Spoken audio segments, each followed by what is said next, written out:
परमेश्वर की शरण में जा, उसके लिए उन संतों के पास जा जो तत्वदर्शी हो। इसी प्रकार हजरत मोहम्मद को उनका अल्लाह कह रहा है कि कोई और पूर्ण परमात्मा है। उसको पाने के लिए उन तत्वदर्शी संत की तलाश कर। वो प्रभु कौन है, ये जानने के लिए कृपया अवश्य सुनिए जगत गुरु तत्वदर्शी संत रामपाल जी महाराज के अमृत वचन। मैं इतना दुष्ट हूँ, मैंने याचना की आपके गुरुदेव जी से कुछ समय अंदर विश्राम करने की, आपके इंतजार के लिए। उन्होंने अभद्र तरीके से मुझे बुरे शब्द कहे, मुझसे सहन नहीं हुए कि ये राक्षस हैं जो मांस खाते हैं, मलेच्छ हैं, मुसलमानों को इस आश्रम में आना अलाउड नहीं है। तो मेरे अंदर युवराज का कीड़ा उठ गया और मेरे पर रुका नहीं गया और मैंने आपके गुरु जी की हत्या कर दी तलवार से। मुझे माफ़ कर दो। फिर गिर गया चरणों में। परमात्मा बोले खड़ा हो, कोई बात नहीं।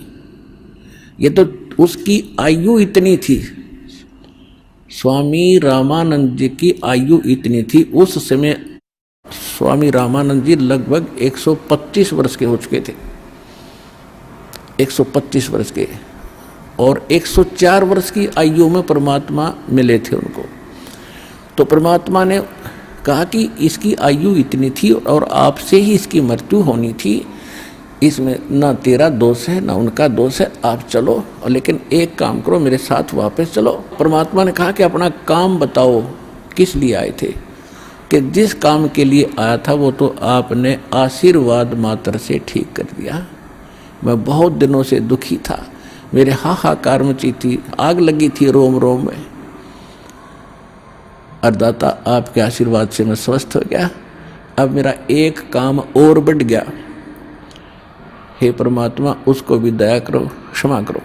परमात्मा बोले कि चलो, आप ऐसे मत जाना, नहीं तो हिंदू समाज बहुत बुरा समझेगा और हो सकता उपद्रव भी हो जाए। आप अंतिम संस्कार करो, मैं संभालूंगा इन सबको, कहूँगा कि भाई ये तो होना ही था और ऐसे ऐसे गलती हो भी गई थी, आदर सत्कार तो सभी का होना चाहिए। तो राजा ने सोचा भी ठीक है। तो अंदर चले गए दोनों। तो जितने भी 10-5 वहाँ शेष रहते थे रामानंद जी के, वो कबीर साहब आगे आगे थे, उनको देखकर भागे आए कि कबीर जी सिकंदर ने गुरु जी का मर्डर कर दिया। परमात्मा बोले ऐसी बात नहीं बोलते, संत मरते हैं कभी? अरे भले आदमी, तुमने फिर देख जाना क्या भगवान को और संत को? ये मरते हैं, ये कभी नहीं मरते। और कौन किसको मारता है, ये संस्कार अपने प्रारब्ध भोगना होता है सबको। उनको ऐसा करे थे। इतने में सिकंदर लोधी और वीर सिंह पीछे पीछे आ गए। वो फिर सुन हो गए, क्यों? तो फिर आ गया भाई सिकंदर लोधी, फिर आ गया। वो तो चुप हो गए, कत्ती एक साइड में खड़े हो गए। तब परमात्मा ने स्वामी रामानंद जी के जो 2 भाग हो गए थे, गर्दन अलग और धड़ अलग पड़ी थी दूर दूर, और कपड़ा डाल रखा था, वहां खून रक्त का सरवाह हो गया था। अब परमात्मा कबीर साहब ने दंडवत प्रणाम किया चरणों की ओर उस स्वामी रामानंद जी के मृतक शरीर को, और चरण पकड़ के कहा, गुरुदेव उठो, संध्या आरती का समय हो गया है, और उठो, देखो दिल्ली के बादशाह और काशी नरेश आपके दर्शनार्थ आए हैं। इतना ही कहा था, वो गर्दन दूर से उठकर रामानंद जी के गर्दन पर लग गई, निशान भी नहीं था और जीवित हो गया। बोलो सतगुरु कबीर भगवान की जय।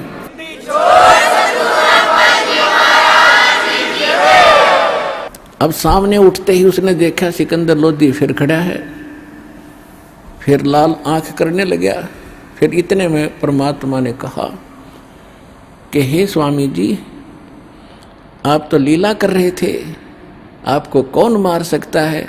तो इतने में उसने नीचे ध्यान गया कि मैं तो मर गया था फिर, और ये मेरे शरीर से गर्दन कटने के बाद उनके शरीर से 2 धारा चली थी, एक रुधिर की, एक दूध की।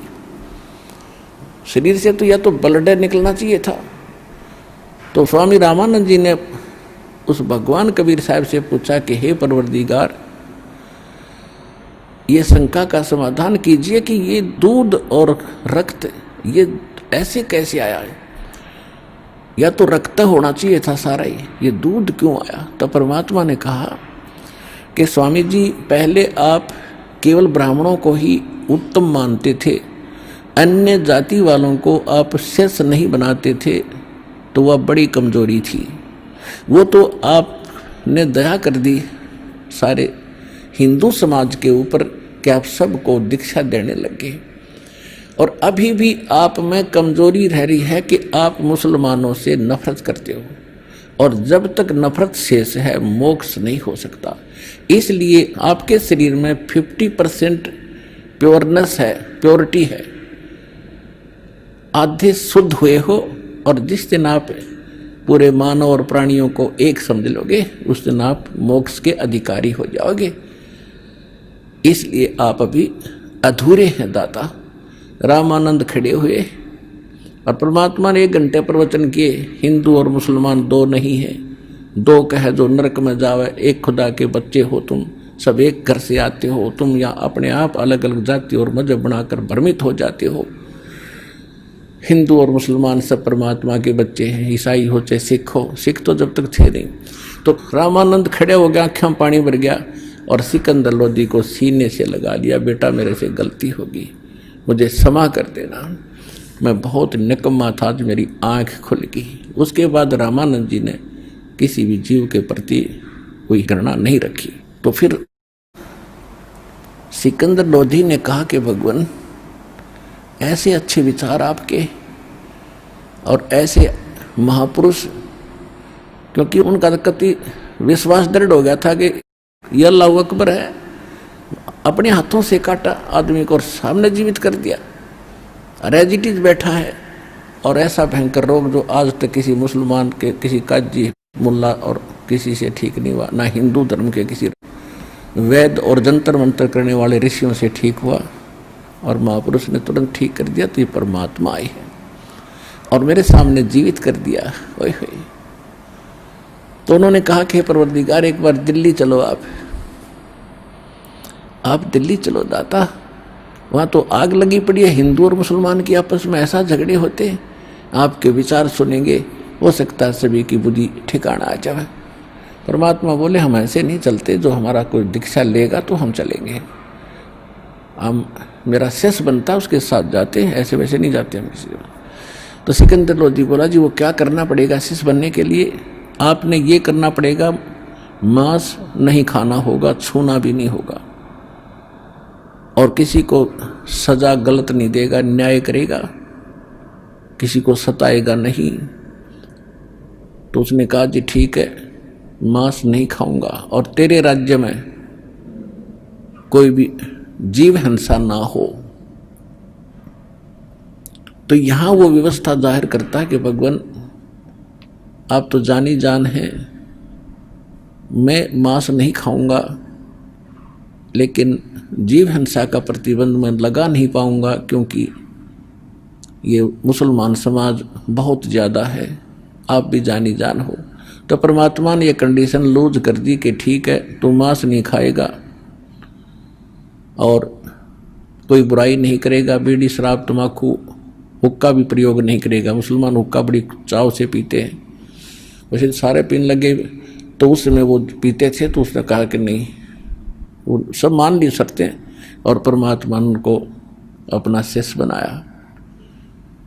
तो कहने का भाव ये है कि अब सम्मन और नेकी दोनों जहाँ भी जाते थे और बहनों को चूड़ियाँ पहनाते थे, तो ये जिक्र किया करते थे, ऐसे ऐसे कथा सारी सुनाया करते थे। तो वो जितनी बहनें थी वो मजाक करती थी बाद में कि ऐसे इनके गुरु होते तो इनको ऐसा ऐसा दारिद्र है इनके ऊपर, इतने निर्धन है, समय पर कई बार आटा भी नहीं होता, मांग कर ले जाते हैं, तो ये इनको क्यों ना धनी बना देता। तो उनको भी एक आदमी ने टोक दिया था ऐसे ही कह करके कि यदि ऐसे तुम्हारे गुरु हैं तो तुम्हें धन क्यों नहीं देते। लेकिन वो दृढ़ भगत थे, संसार की बातों पर विश्वास नहीं करते थे। हम मार खाते यहाँ, जैसे एक भक्त मुझे कई कहते हैं कि जी मेरी पत्नी बीमार है, मुझे रोग था वो तो ठीक हो गया, अब मेरी पत्नी नहीं स्वस्थ हो रही है, मैं किसी को समझाता हूँ तो कहते हैं तो अपनी पत्नी को तो ठीक करा ले, फिर बात बताना। तो बच्चों, यहाँ भ्रमित ना होना, आप अपनी क्रिया विश्वास के साथ करते रहना। समाज की तरफ देखकर आप भगवान से दूर ना होना, फिर मालिक साथ नहीं देगा। अगर आपके मन में यह बात आ गई कि लोग क्या कहेंगे, मेरी पत्नी को तो लाभ हुआ ही नहीं है, तो आप भी छोड़ दोगे भक्ति, और उसको तो फिर होना ही नहीं था। तो उसकी कोई चाकरी में कमी है, उसकी कोई सेवा में, कोई मर्यादा में त्रुटि है। इस कर से जब आपको लाभ हो गया और पत्नी को हो नहीं रहा, क्या भगवान दो हैं? मालिक तो वही है। अब जैसे एक मेन पावर आई है लाइट की, बिजली की, और उसको 2 घरों में कनेक्शन है, एक के सब पंखे चल रहे हैं, दूसरे का नहीं चल रहे, कनेक्शन उसी से है। लाइट तो सेम है, बिजली तो सेम पावर की है, उसके क्यों नहीं चल रहे? कोई डिफेक्ट है उसकी लाइट में, आगे कोई कनेक्शन में डिफेक्ट है, उसको चेक करो और फिर देखो होंगे क्यों नहीं। तो इस प्रकार वो दृढ़ थे कि इनको कहने दे, हमने तो भगवान की वाणी पर विश्वास है। कबीरा सब जग निर्धना और धनवंता ना कोई, और धनवंता सो जानिए जिस पर राम नाम धन होए। फिर दूसरी भगवान बताते थे कि राम रटत दारिद्र भलो, राम रटत निर्धन भलो, टूटी घर की छान, वो सुंदर महल किस काम के जहां भक्ति नहीं भगवान। और फिर क्या बताते हैं? राम नाम रटते रहो, राम नाम रटते रहो, जब तक घट में प्राण, और कभू तो दीन दयाल के भनक पड़ेगी कान। ये फार्मूले बताए परमात्मा ने दल डांटने के लिए इस भक्ति मार्ग पर, सच्ची भक्ति पर। इनको अपना कर, इनको अप्लाई करके तब आगे बढ़ना आप सफल होगे। तो उनको ये था कि कदे तो दीन दयाल के भनक पड़ेगी कान। क्या उससे छुपा है जब हम उसके हो चुके हैं? तो भगवान से क्या छुपा है? क्या उनको पता नहीं हमारी निर्धनता और हमारे दुखों का? लेकिन हमें जो धन मिल गया है वो किसी के पास नहीं है। उनको इतना विश्वास था, वो उन बहनों की बातों पर परमात्मा के प्रति अविश्वास नहीं आने देते थे। तो इसलिए कहा कि सत न छोड़े सूरमा, और सत छोड़े पतदा, और सत के बांधे लक्ष्मी फिर मिले गया। कि सत न छोड़ना, अपनी मर्यादा पर दृढ़ रहना, विश्वास रखना, देखना खेल दाता के आन देश में।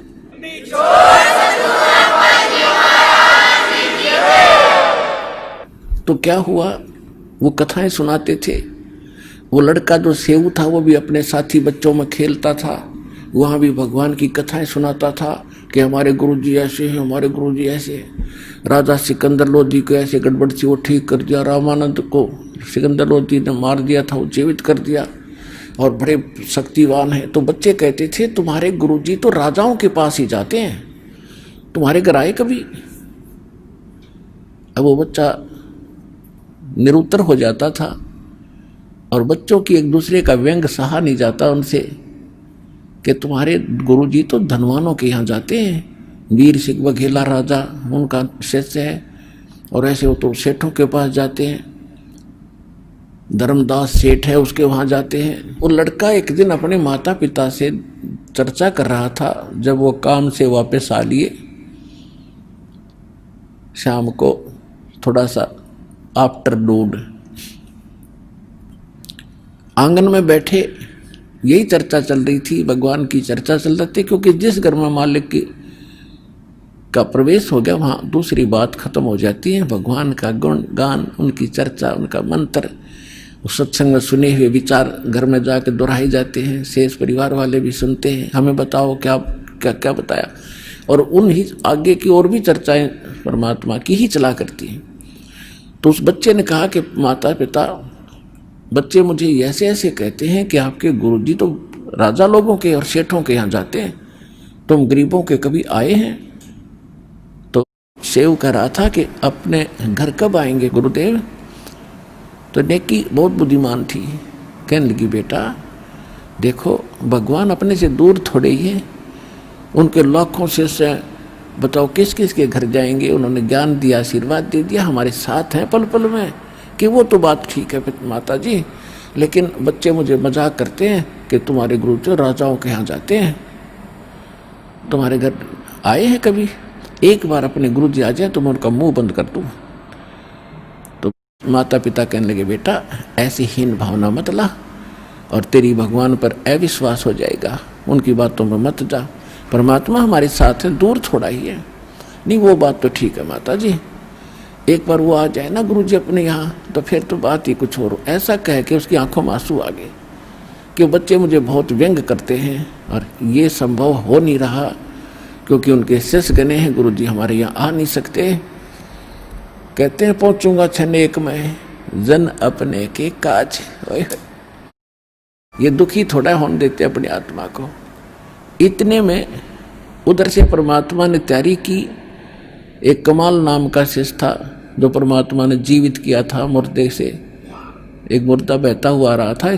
शेख तकी नाम का एक सिकंदर लोधी का धार्मिक गुरु था, मुसलमान। वो बहुत ईर्षा करने लग गया था परमात्मा से, जिस कारण से उसने एक कंडीशन रख दी थी कि कोई मुर्दा मेरे सामने जीवित करके कबीर साहब दिखावें तो मैं मानूं कि ये कोई अल्लाह का पैगंबर अवतार है, अन्यथा मैं नहीं मानूंगा और मुसलमान धर्म के लोगों को भड़का दूंगा और सिकंदर तेरे विरोधी कर दूंगा मैं। क्योंकि वो धार्मिक गुरु था सिकंदर लोधी का और पूरे मुसलमान समाज पर उसका होल्ड था। तो सिकंदर लोधी घना चिंतित हो गया था कि यह बात ही बिगड़ेगी। स्वस्थ तो हो गया लेकिन रात जाओगा। उस चिंता से ग्रस्त देखकर परमात्मा ने कहा था कि सिकंदर लोधी इसको कह दो मुर्दा ले आवे कोई। तो उसी समय दरिया के किनारे ये बातें हो रही थी। उसी समय एक मुर्दा जो परिवार वालों ने अंतिम संस्कार करके जल प्रवाह कर दिया था।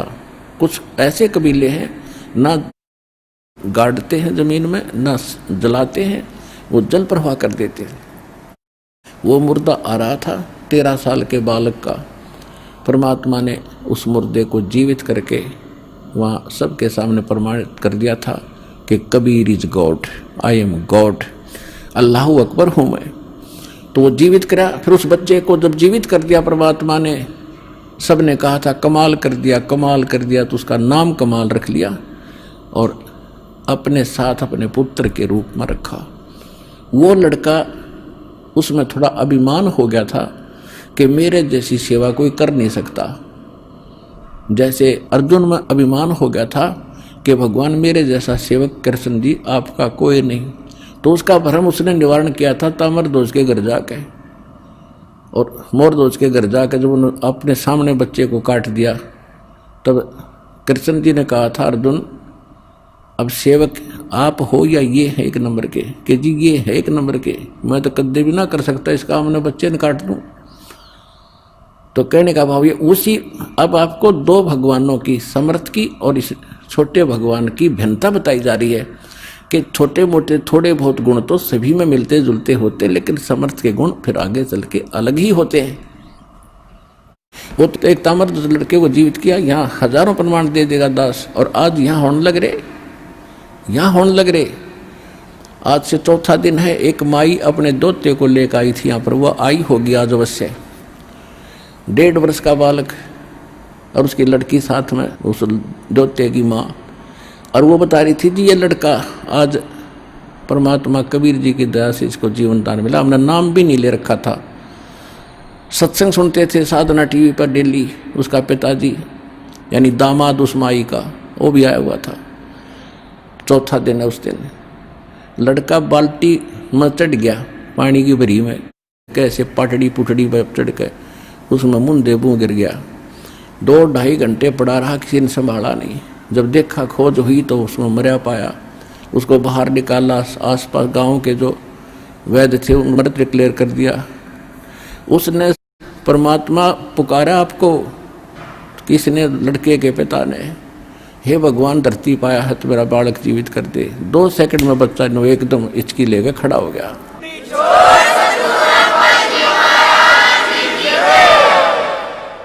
जब तक था नाम भी ना लिया था उसने, बोली सारा परिवार आ रहे हर नाम ले लिया। तो यहाँ लाखों कर दिया, कबीर भगवान कर रहे हैं, वो मालिक आज भी वही है, परंतु हमने उससे लाभ लेने का तरीका नहीं मालूम था। अब हमारे पास वो कंप्लीट वे है उस भगवान से लाभ प्राप्त करने का। तो इसी प्रकार परमात्मा ने उसमें भी ऐसे बहुत से उदाहरण प्रमाण करके दिखाया कि कबीर इज गॉड। हम एक तामर दो राम और दो के गीत गाएंगे, इस मालिक के असली महत्व को कूड़े में डाल दिया, करकट में डाल रखा था हमने, लाल को और कौड़ियों के गुण गा रहे थे, हम उनको कीमती बता रहे थे। अब कमाल कहने लगा कि महाराज मैं आपके साथ चलूंगा, मेरे बगैर आपकी कौन सेवा करेगा, मेरे जैसा सेवक आपको इस उम्र में कहाँ मिलेगा, आपकी सारी तासीर का मुझे मालूम है, आपको किस चीज़ की आवश्यकता है समय पर देता हूँ, अब चल बेटा तू भी चल। और एक शेख फरीद नाम के वो साथ आए थे। फरीद पहले परमात्मा के वो शिष्य बने थे, पहले वो मुसलमान धर्म से संबंधित थे, मालिक के ज्ञान से वो फिर मालिक के साथ काफ़ी समय संग करते थे।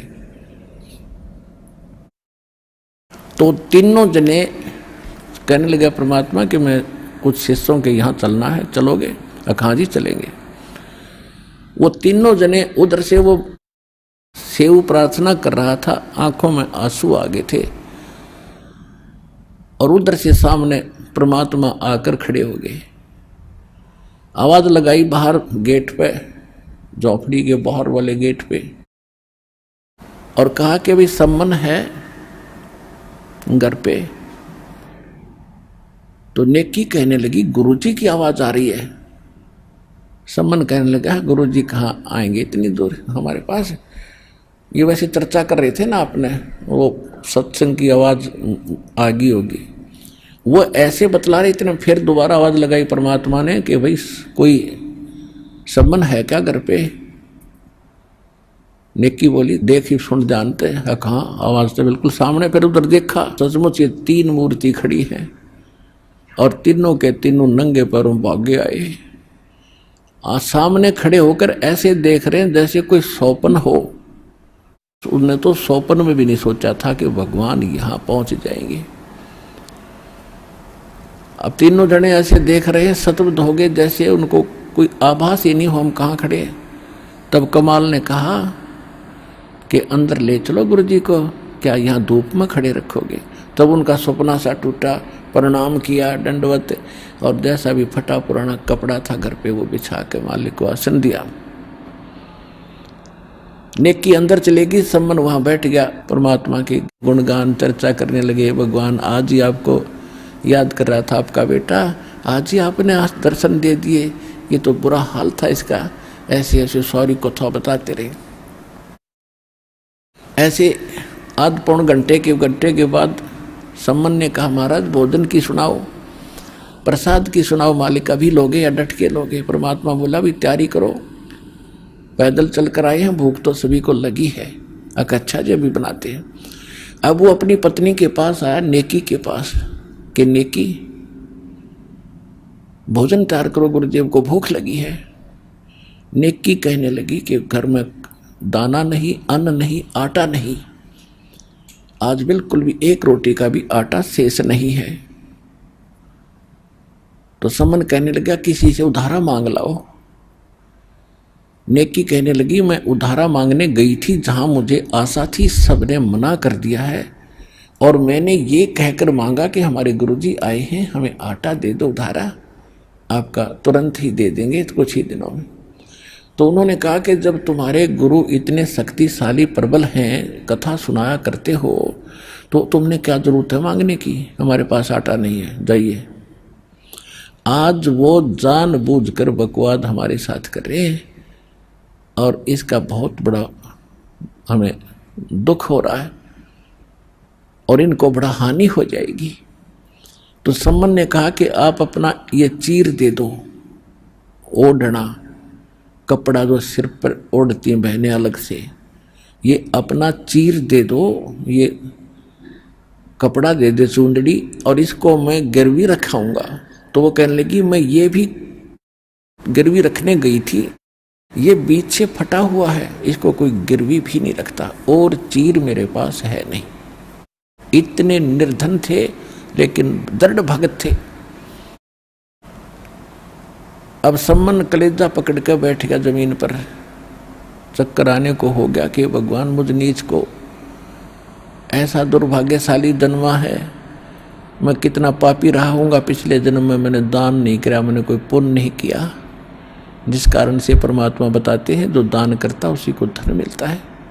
यदि मेरे पास आज धन होता तो मैं खूब दान करता, और आज गुरुजी भूखे जाएंगे मुझ पापी के द्वार से। हे परमात्मा, यह जमीन क्यों ना फट जाती, इसमें चला जाऊं अंदर में, क्या शकल दिखाऊंगा। ऐसे वो विलाप कर रहा था तो नेकी ने कहा कि ऐसे कुछ नहीं बनेगा, एक काम करो, तुम दोनों पिता पुत्र आज रात्रि में चोरी करके लाओ आटा, और सुबह गुरुदेव को भोजन करा देंगे। तो बोल दे ऐसे कि जिस सुबह भोजन कराएंगे, समझ जाएंगे, वो जानी जान है, वो तो महापुरुष हैं कि कोई आट अडास होगी, वो समझ जाते हैं। तभी वो लड़का बोला सेऊ, कहने लगे माताजी गुरुजी तो बताते हैं जो चोरी करते हैं उनका तो सर्वनाश हो जाता है, आप चोरी करने को कह रहे हो। तब उस माँ ने बताया बेटा चोरी करना अपने लिए नहीं महापुरुषों के लिए करेंगे, कि चोरी तो चोरी ही है, चाहे किसी लिए करो। लड़का इतना दृढ़ था ज्ञान में। तब माँ ने बताया बेटा चोरी मैं इसलिए करने को कह रही हूँ कि इस नगरी में हम बसे हैं, हमने यहाँ मजदूरी करके निर्वाह किया है, ये लोग बुरे नहीं हैं लेकिन कोई दुर्भाग्य इनका आगे अड़ गया। आज यदि ये परमात्मा यहाँ से भूखे चले गए बेटा नगरी नष्ट हो जाएगी। फिर एक कथा सुनाई कि ऐसे एक नगर में अभिमानी पैसे वाले लोग बहुत थे, साधु संत आते थे, वो केवल अपने ही किसी इष्ट को पूजा करते थे, उसके अतिरिक्त किसी भी संत को या किसी भिखारी को दान नहीं देते थे, और दान तो दूर है वो भोजन भी नहीं देते थे, और उनको कहते थे तुम करके खाओ ऐसे।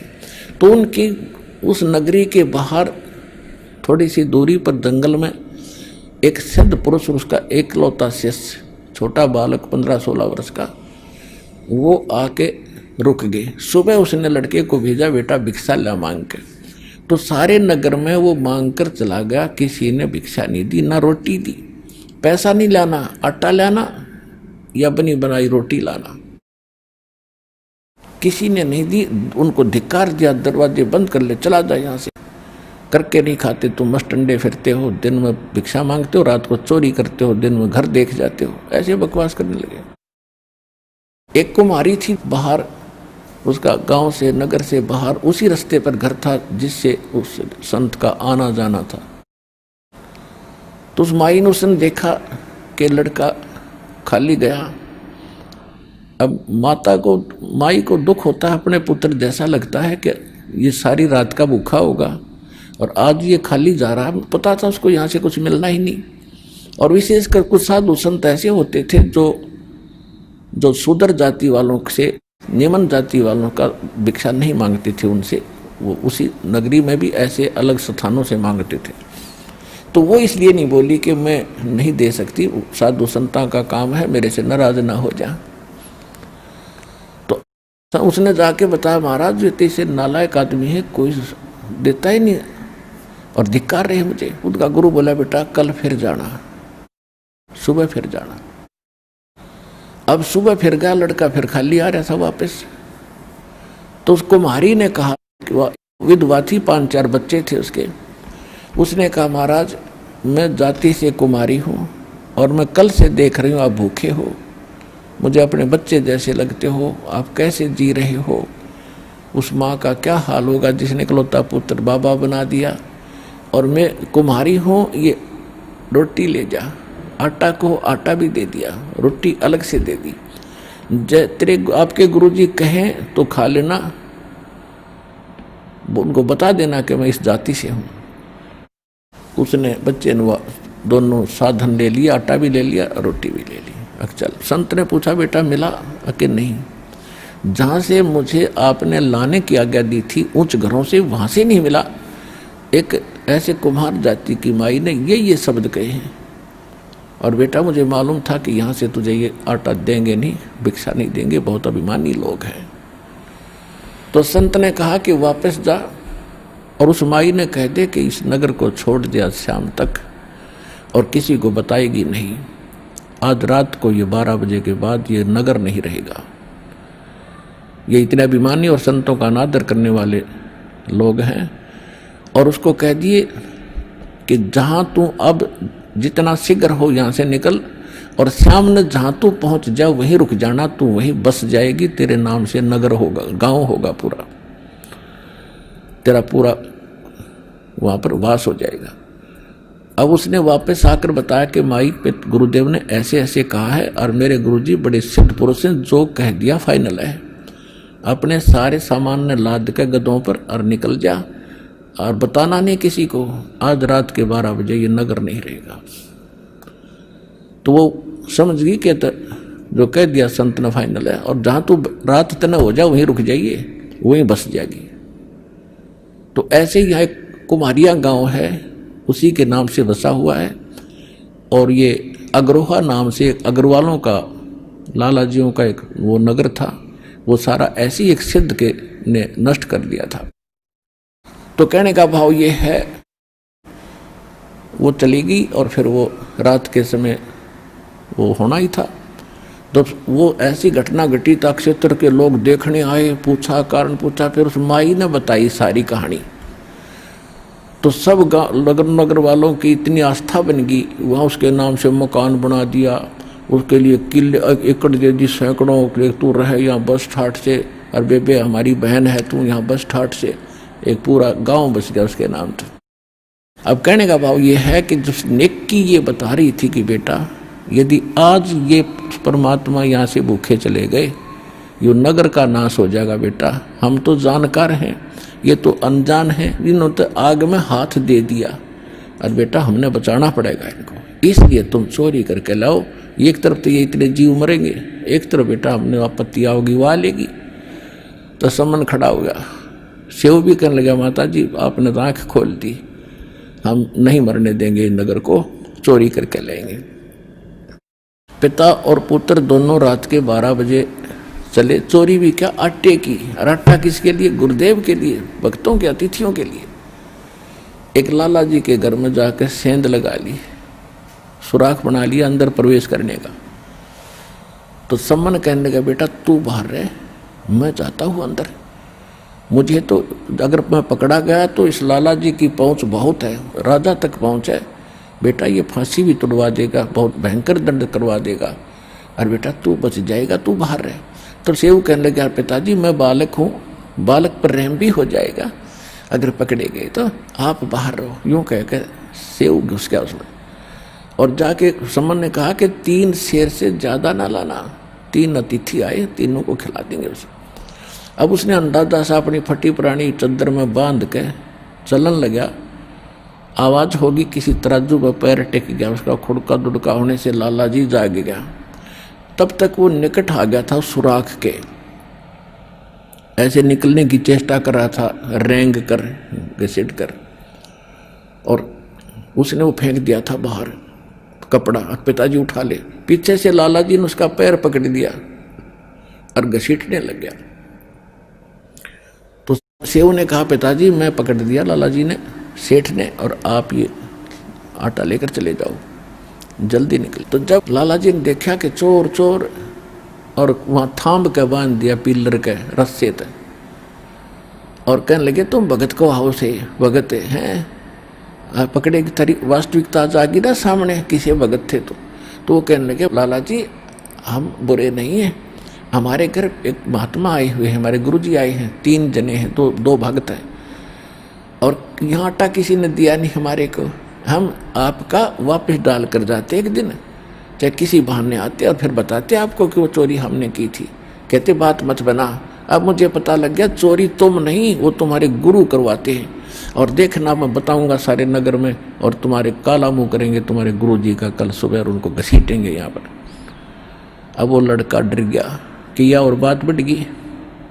उधर से सम्मन लेकर गया आटा, नेकी ने पूछा उसके पत्नी ने कि पुत्र कहाँ है। वो कहने लगा सेठ ने पकड़ लिया उसको।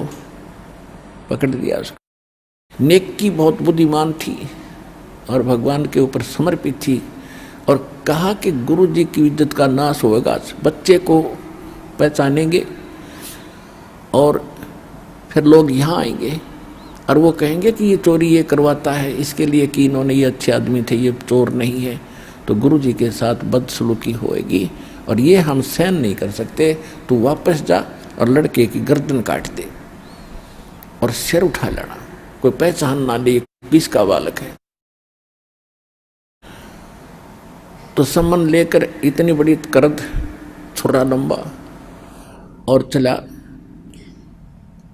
अब उसको उधर से बच्चे के मन में यही भावना कि मेरा पिताजी आ जा, मेरी गर्दन काट ले जा। और ये लाला जी भयभीत होकर फिर कहीं पटक देगा मुझे। तो ऐसा ही हुआ कि उसने जाके सम्मन ने कहा कि बेटा सेऊ, एक बार दो बात कर लेते रहते, एक आवश्यक बात है बेटा, कल तो हम मिल नहीं सकेंगे क्योंकि ये राजाओं के राज हैं, तुझे मार देंगे, हमें भी अलग अलग बंद कर देंगे, हम कुछ बातें नहीं कर सकेंगे। एक बार तेरे कान में एक बात बतानी है, आवश्यक है, तो एक बार सिर बाहर निकाल ले। तब उसने कहा कि लाला जी बाहर मेरा पिता खड़ा है और वो कुछ आवश्यक कार्य बता रहा है, मैं मेरे कान में बताओगा, इतना ढीला कर दे कि मैं सिर बाहर निकाल लूँ, बाकी पैर के रस्सा बांधे रखना तू। पहले तो सेठ ने मना किया कि नहीं तुम भाग जाएगा, कि नहीं भागूंगा कैसे, रस्सा बांधे रख, ढीला कर दे थोड़ा सा।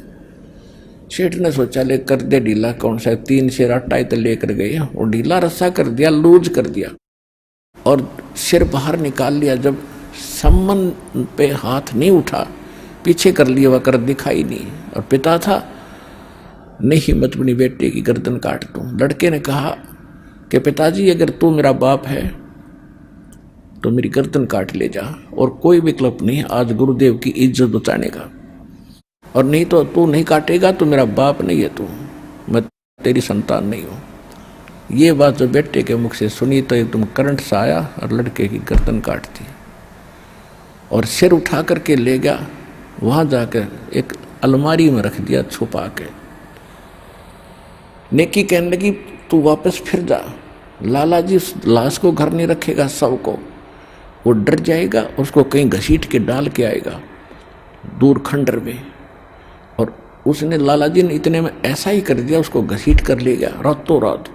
एक पजावा था, पजावा कुम्हारों का गड्ढा ज़्यादा हो जाते उसमें पटक के आके अपनी जो सुराख किया था उसको ठीक ठाक करके अब उस पर गारा गुरा लीप कर रेत रात मार दिया, जैसे कुछ नहीं हुआ।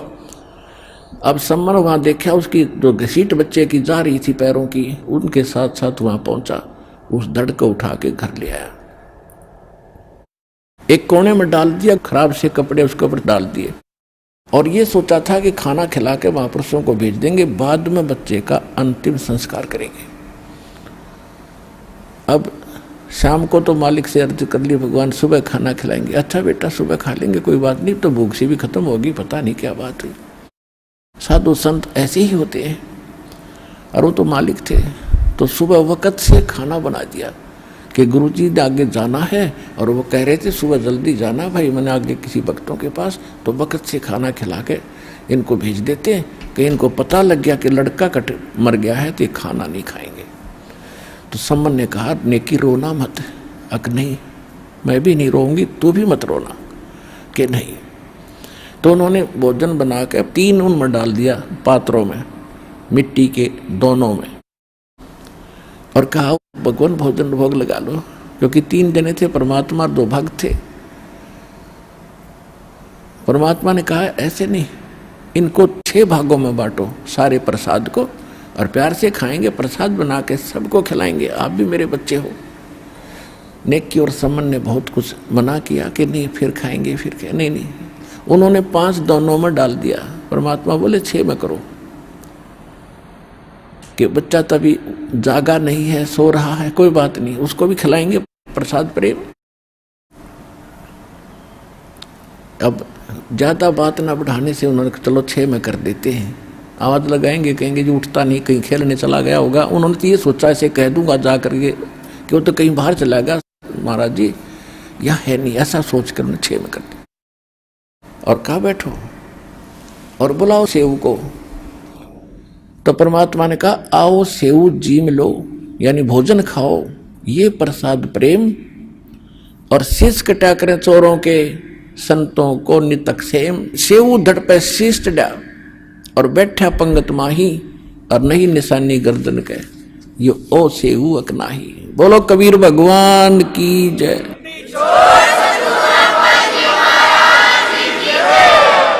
एकदम सेव के धड़ पे वो अपने आप ताक से उठ के सिर लग गया और उठकर भागा आया कि आ गया गुरुदेव, आ गया गुरुदेव, और बैठ गया उस पंगत में, यानी उन 6 की लाइन पूरी होगी पंक्ति।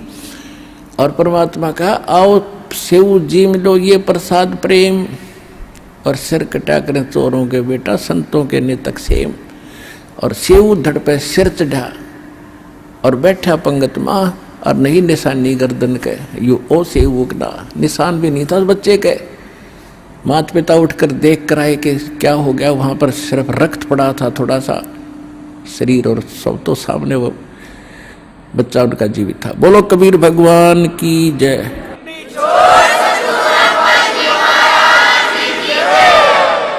अब उनको विश्वास नहीं हो पा रहा था कि हे भगवान।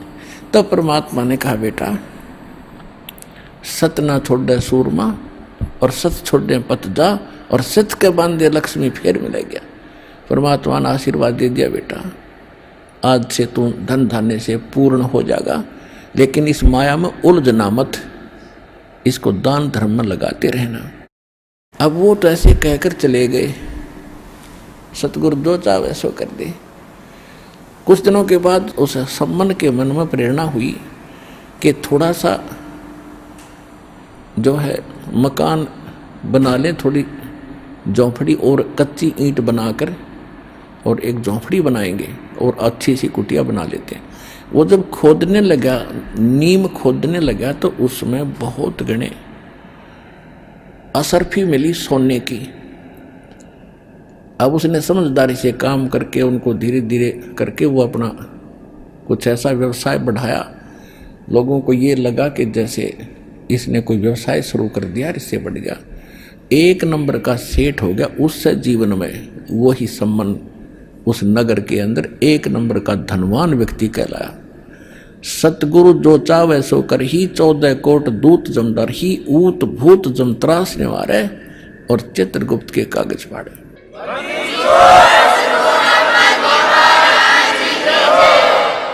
अपने आत्मा ये थी अमर कथा, ये थी सत्यनारायण कथा। ये तो इन्होंने कूड़े के ढेर में डाल दी, हमारा छींट भी नहीं लगने दी। और एक गीत गाया करते, मोर दोस्त का लड़का जीवित कर दिया कृष्ण भगवान, मोर दोस्त का लड़का जीवित कर दिया कृष्ण भगवान। अब कृष्ण जी की सतीथि अब सामने आई तो विष्णु अवतार थे, और विष्णु की क्या सतीथि आपके सामने स्पष्ट कर दिया दास ने, सब प्रमाण दे देकर। ये देखो जैसे दादू साहब कहते हैं, और संत सब कूप हैं और कहते धरीता नीर, और दादू अगम अपार है वो दरिया सत कबीर। अब एक तो छोटा मोटा कुआ हो, वो तो एक पीन पान का काम थोड़ा बहुत कुछ मोहल्ले का चला सकता है, वो सारा काम नहीं कर सकता। इसी प्रकार कोई झरना दरीता नीर यानी झरना बह रहा हो तो कुछ क्षेत्र में थोड़ी बहुत सिंचाई कर सकता, बाकी क्षेत्र भूखा ही भरेगा। और एक दरिया बह रही हो वो सारे काम करे। तो ये छोटे मोटे गुण तो साधु संत इन छोटे मोटे भगवानों में सब में होते हैं, लेकिन इतना अंतर समझना, और संत सब कूप हैं कहते झरीता नीर, दादू अगम अपार है वो दरिया सत कबीर। तो ये वो समर्थ है जिसमें सारे ही गुण संपन्न हैं, वो भी काम कर सकता है, और उनसे आगे भी जो सबको सुख दे सकता है वो कबीर भगवान है। अब धर्मदास जी ने फिर एक प्रश्न किया, कहने लगे मालिक आप कहते हो कि वैसे तो मुझे अविश्वास होना मेरा गलत है, लेकिन प्रश्न ना करूँगा तो मुझे कचोटते रहेंगे। कि जैसे श्री कृष्ण जी के पास एक विपर सुदामा बहुत निर्धन था और वो 2 मुट्ठी चावल लेकर गया था सूखे, उनको खा करके एक उनका बहुत सुंदर महल बना दिया उस द्राविड़ देश में। सुदामा जी का कितना सुंदर महल बना दिया, उसको धन दे दिया। तो इन बातों से हम बहुत प्रभावित हैं मालिक। तो पुण्यात्मा दास बताएगा उस समर्थ की महिमा। देखो अब जैसे आपको पता है कि ये किस सत्र के भगवान है। जैसे एक तो मंत्री, कोई राज्य का प्रांत का मंत्री, वो भी थोड़ी बहुत राहत दे सकता है, लेकिन जो प्रधानमंत्री देगा वो नहीं दे सकेगा। इतना अंतर समझना। अब क्या था, जैसे सुदामा जी को केवल कितना दे दिया, एक कोठी बनवा दी और धन दे दिया, उसका वो एक जीवन थोड़ा सा व्यापन ठीक हो गया। और जन्म मृत्यु ना सुदामा की बची ना कृष्ण की, पशु योनि जाना ना कृष्ण का बचा ना सुदामा का बचा। अब कथा सुनाता दास। एक तैमुरलंग नाम का लोहार था, मुसलमान लोहार, और परमात्मा कहते हैं जो जन मेरी शरण है ताका हूं मैं दास, और गेल गेल फिरता रहूं जब तक धरती आकाश। अब परमात्मा पिछले संस्कारी हंस होते हैं उनके। अब तैमुरलंग की माँ बड़ी भाग्यवान थी, मुसलमान जाति में थे, इतनी दयालु थी कि आए अतिथि को भूखा नहीं जाने देती थी। कई बार ऐसी अतिथि होती थी, जैसे कोई रास्ता चलता राहगीर भी होता था, यात्री को भी प्रार्थना करके भोजन खा के जाना जी, वो भोजन खिलाती थी। तो बच्चे में वो संस्कार साथ साथ पल रहे थे। अब उन्होंने क्या किया, कई बार ऐसे होता था कि अपने खाने का उनके पास भोजन नहीं बचता था, माता बेटा दोनों भूखा सो जाते थे और अतिथि को पूरा संतुष्ट कर देते यात्री को। वो क्या करता था, इतना निर्धन था तैमुरलंग कि अन्य साहूकार लोगों की, धनी लोगों की भेड़ बकरियां चराया करता था, उससे उनको कनक मिलती थी मेहनताना। उसके साथ साथ एक पार्ट टाइम और टाइम करता था, पार्ट जॉब, एक लोहार के एरन पे चोट लगाने की मजदूरी करता था शाम के समय। इतना निर्धन था। तब माँ बेटा दोनों का गुजारा मुश्किल से हो रहा था। उधर से वो रोटी लेकर गया था, घर से बांध कर ले जाता था, खाना खा चुका था। तब परमात्मा वहां पहुंचे और एक फकीर साधु के रूप में।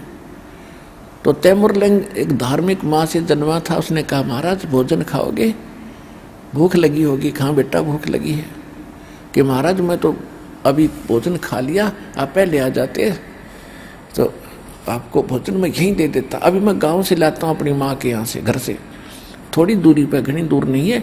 और महाराज एक ध्यान करना, कोई बकरी भेड़ बकरी चली ना जा कहीं, मैं गरीब व्यक्ति हूँ और हमसे इनका कर्जा पूरा नहीं होगा अगर गुम होगी तो। परमात्मा बोले बेटा निश्चिंत रह, तू जा।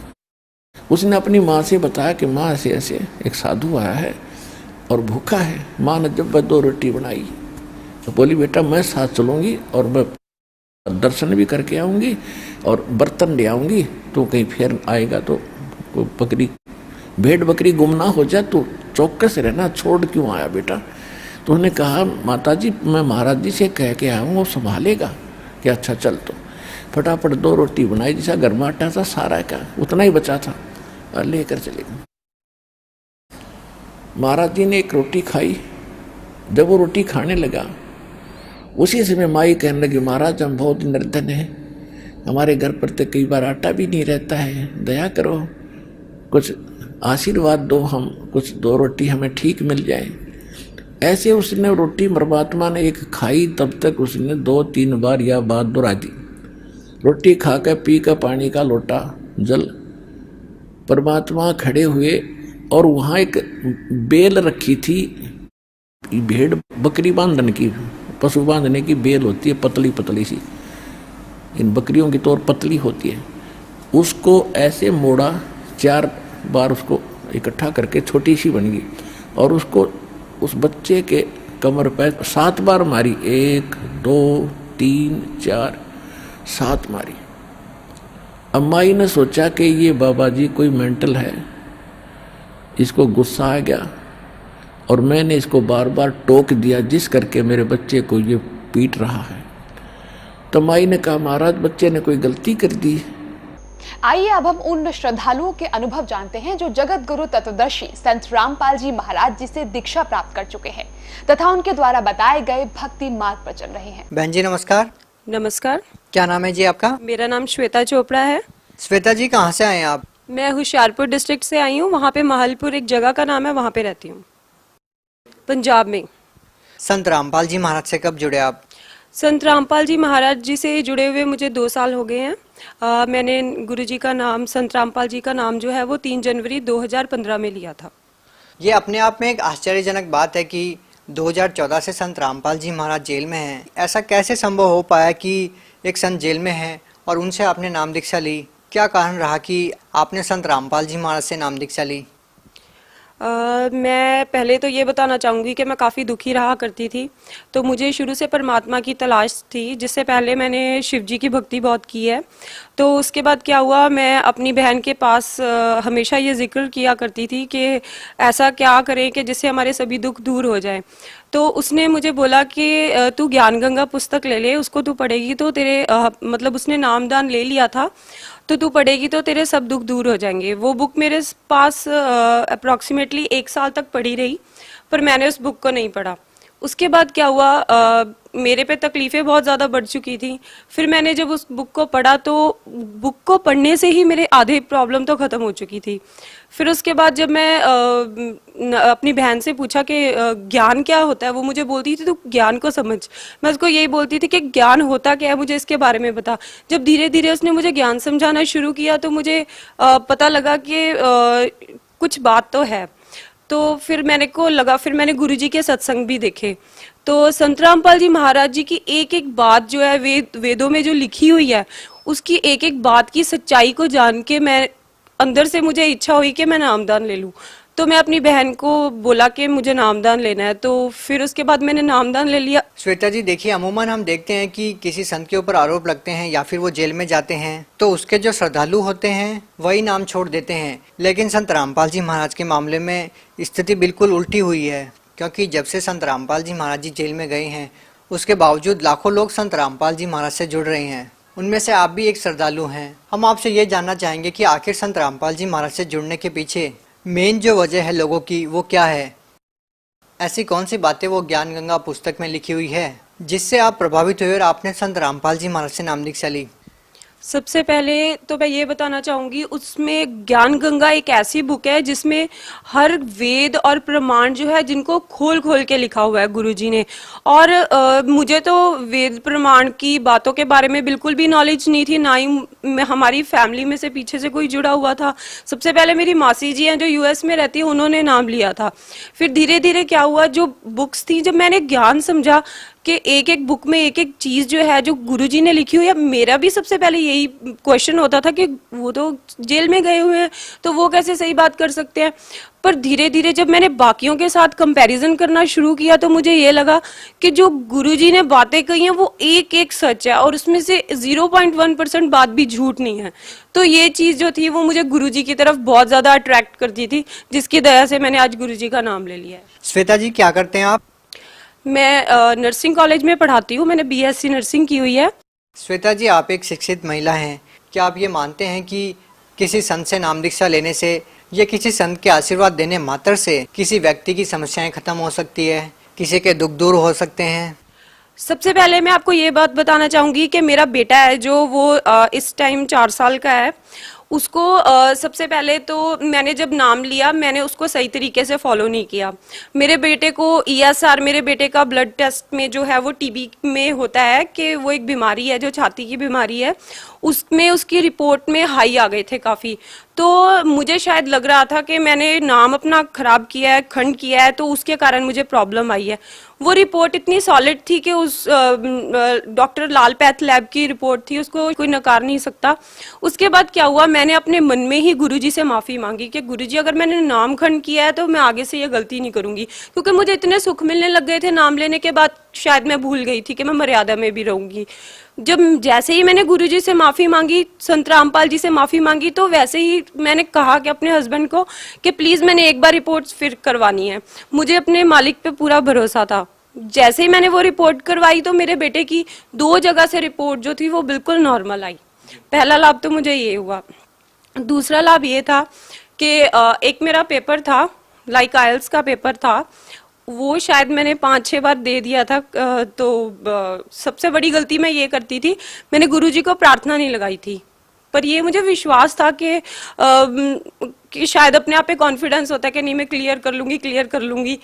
पर क्या हुआ कि मैंने फिर एक बार प्रार्थना लगाई, जब मेरा क्लियर ही नहीं हो रहा था पेपर, तो गुरुजी ने मुझे कहा कि आप मतलब जो गुरुजी ने मुझे जवाब दिया, फिर मैंने उसको फॉलो किया। उसको फॉलो करने के बाद आज मेरा इतना अच्छा रिजल्ट है जो मैं बता भी नहीं सकती। तीसरा लाभ मेरा ये है कि जो मेरे हस्बैंड है वो तो कभी भी ना, मैंने तो कभी सोचा भी नहीं था कि वो नाम भी ले लेंगे। उन्होंने लाइक बैड सोसाइटी में हो गए थे वो, और काफ़ी गंदा नशा करने लग गए थे वो, जिसके कारण उन्होंने मेरी ज्वेलरी सेल कर दी, काफ़ी कुछ कर दिया था उन्होंने। तो उसके बाद मैंने उनको बोला कि शायद वो कोई प्रॉब्लम में भी सफ़र कर सकते थे, कोई भयंकर रोग भी शायद उनको लग सकता था। तो मैंने उनको बोला कि अगर मतलब मैं डरती उनसे बोलती भी नहीं थी, क्योंकि मेरे ससुराल परिवार के जो लोग हैं वो बिल्कुल भी इस रास्ते को फॉलो नहीं करते। फिर मैंने उनको बोला, मैंने कहा तुम एक बार हम गुरुजी के पास चलेंगे तो शायद ये सभी प्रॉब्लम ठीक हो सकती है। तो वो भी इतने ज्यादा दुखों में घिरे हुए थे कि उन्होंने एक बार भी मना नहीं किया। और संत रामपाल जी की, महाराज जी की ऐसी दया हुई कि मेरे बेटे ने भी नाम ले लिया और मेरे हस्बैंड ने भी ले लिया। जैसे कि आपने बताया कि आपके जो पति हैं वो नशा करते थे और आप बहुत ज़्यादा दुखी थे। आप सोच रहे थे कि वो अगर नाम दीक्षा ले लें तो आपके दुख दूर हो सकते हैं। कहीं ना कहीं आपको लग रहा था कि संत रामपाल जी महाराज से नाम दीक्षा लेने के बाद आपके पति नशा छोड़ सकते हैं। तो क्या आपकी जो सोच थी वो सही साबित हुई? जी बिल्कुल। मेरे हस्बैंड ने जैसे ही नाम लिया उन्होंने बिल्कुल नशा छोड़ दिया। वो बहुत गंदा नशा था। जब उन्होंने छोड़ दिया, और आज मेरे ख्याल से हमारी तो दूसरे-तीसरे दिन ही लड़ाई हो जाती थी, और मैं तीसरे दिन ही अपने पेरेंट्स के घर चली जाती थी। अब शायद 1 साल हो चुका है, हमारी कोई लड़ाई नहीं हुई। पहली बात तो मेरे नाम लेने से हमारे घर की हालत सुधर गई, हमारी लड़ाई नहीं हुई। दूसरी बात ये हुई, अब उन्होंने सारा नशा छोड़ दिया। उस नाम में इतनी पावर है कि मतलब मैं कभी सोच नहीं सकती थी कि मेरे हस्बैंड इतने सुधर जाएंगे, जो कि हुआ है। श्वेता जी, यदि आज की बात करें तो देखिए, हम किसी भी संत को संख्या के आधार पर सही या गलत नहीं ठहरा सकते। हमने ऐसा भी देखा है कि करोड़ों की संख्या में जिसके श्रद्धालु हैं और उनके ऊपर आरोप भी लगे हैं और वो सिद्ध भी हुए हैं, और आज वो जेल में भी है। हम आपसे ये जानना चाहते हैं कि आप अन्य बाबाओं को संत रामपाल जी महाराज से किस प्रकार अलग पाते हैं? अगर हम बाकी बाबाओं के पास जाएंगे, संतों के पास जाएंगे, तो वो अगर मुझे कैंसर हो गया है तो मैं उन बाबा के पास जाके बोलूंगी कि मुझे कैंसर हो गया, मैं कैसे ठीक हो सकती हूँ, तो वो मुझे ये बोलेंगे आपका पाप कर्म है, आपके कर्मों की सजा आपको मिल रही है। तो वही प्रश्न लेके अगर मैं संत रामपाल जी महाराज के पास जाऊंगी और मैं उनसे बोलूंगी कि मुझे ये प्रॉब्लम है, तो वो एक ऐसा भक्ति मार्ग दे रहे हैं जिससे मैं बिल्कुल ठीक हो रही हूँ, और वहां पे मुझे ये चीज नहीं मिल रही है। तो ये तो पक्की बात है कि अगर मुझे तो फिर वही चीज को अपनाना पड़ेगा, वही रास्ता मेरे लिए अच्छा है, क्योंकि ये जो भक्ति साधना है जहाँ से मुझे बीमारियों से छुटकारा मिल रहा है, मैं बिल्कुल ठीक हो रही हूँ, तो मैं बाकी बाबाओं के पास क्यों जाऊंगी? मैं सही रास्ते को फॉलो करूंगी। आप भगत समाज को क्या संदेश देना चाहेंगे? भगत समाज को संदेश नहीं देना चाहूंगी, हाथ जोड़ के प्रार्थना करना चाहूंगी कि जो गुरुजी हैं, जो संत रामपाल जी महाराज हैं, उनका नाम जो है वो बिल्कुल सच्चा है, और उनकी एक एक बताई बात में सच्चाई है। उन बातों को आप वेदों में, प्रमाणों में देख सकते हो। जो सत्संग आता है श्रद्धा चैनल पे, साधना चैनल पे 7:40 से 8:40 तक, उसमें वो एक एक बात का प्रमाण देते हैं। तो अगर हम उनको देखेंगे तो हमें सारा कुछ सही तरीके से पता लग जाएगा और हमें सही भक्ति मार्ग मिलेगा और हमारा मोक्ष होगा। जी धन्यवाद। सत साहिब।